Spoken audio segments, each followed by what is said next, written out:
Optimus Prime is the leader of the Autobots. He's kind of the one in charge, the head honcho, if you will. He's that leader that has strong morals, strong ethics. He's a leader you almost naturally want to follow. He's the guy that always thinks before he acts. He's the guy that will always defend the good in humanity and always see the good in people. I guess kind of how I see my own life in a way. You know, I see the good in people, and I realize that everyone's got a story, everyone's got stuff going on, but it's kind of a model citizen for me, and it's an honor to be in the driver's seat of a character that I try to portray myself as in real life.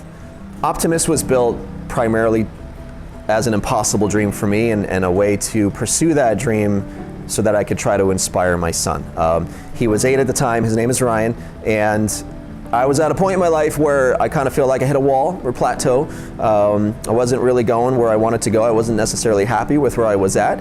You know, I had that basic job and I was making fairly good money, but I was just like, there's got to be more to what I can do while I'm still around to do it. So I decided to take that total leap of faith, you know, out of a plane without a parachute, down a waterfall, you know, the biggest leap of faith I've ever taken, as a way to try to show him what it means to do the same when he's old enough. So we decided as a family, my wife was part of it, my mom was part of it, and we decided as a family that we're going to take on this project, and for us it was Optimus. I was not a truck driver prior. I had to get a CDL Class A just to drive Optimus. I got legal permission from Hasbro to build it. This is also something that we did strictly from pictures. We did not ever see the original Optimus truck until after this was done. So we did it all from photos, no specs or blueprints. And at the end of the day, I'm the only fan currently in the world of Transformers that has replicated this particular truck of Optimus Prime. So it was my way of showing him when he's old enough, no matter what his dreams are, not to be afraid to try. If you fail, at least you could say you tried. And that's what I hope he'll do one day and gain inspiration from what I've done here. We take Optimus to all sorts of events. We take him to Comic-Cons, auto and truck shows. This weekend here in Texas, we're taking him to a fundraising event, which is a combination of kind of a festival and a car show all in one, where we're raising funds for a children's hospital. We'll do local events, fairs, anything that people are interested in bringing Optimus to, we're certainly open to considering. So we visited the Children's Hospital, Santa Rosa, down here in Texas, and it was part of our trip down here to Texas for the first time. We wanted to make it worthwhile, so we decided to go there and see some of the kids who we know won't be able to make it to the event festivities. And we spent about an hour at the hospital. A lot of kids came out. They got a chance to get some photos with Optimus. They got some photos with Bumblebee. We even had a Bumblebee cosplayer walking around, got some photos that way. We gave the kids a couple things to hold on to and keep and maybe get some inspiration from. And in that short 60-minute window, I feel like we impacted many lives. It was a lot of fun. Towers for Tots is an organization that around the holidays especially will collect toys and donations and bring them to the kids at the Santa Rosa Children's Hospital. They have various events throughout the course of the year, all designed to support those children. And I believe last year they brought in over 3,000 toys to the Children's Hospital, and this year obviously they're hoping to surpass that. And I think with Optimus in town, that's going to happen.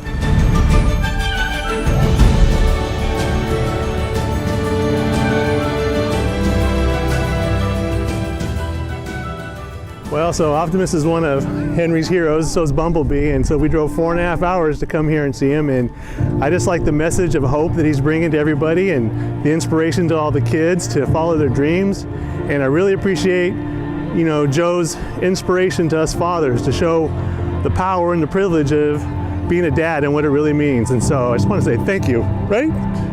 Tell him roll out. Roll out. Roll out. To take a picture of both.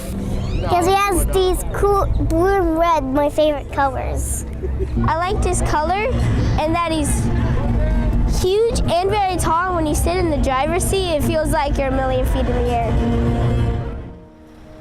Whether you're a grown adult or a young child or in high school, college, it doesn't matter. Every day is a new day.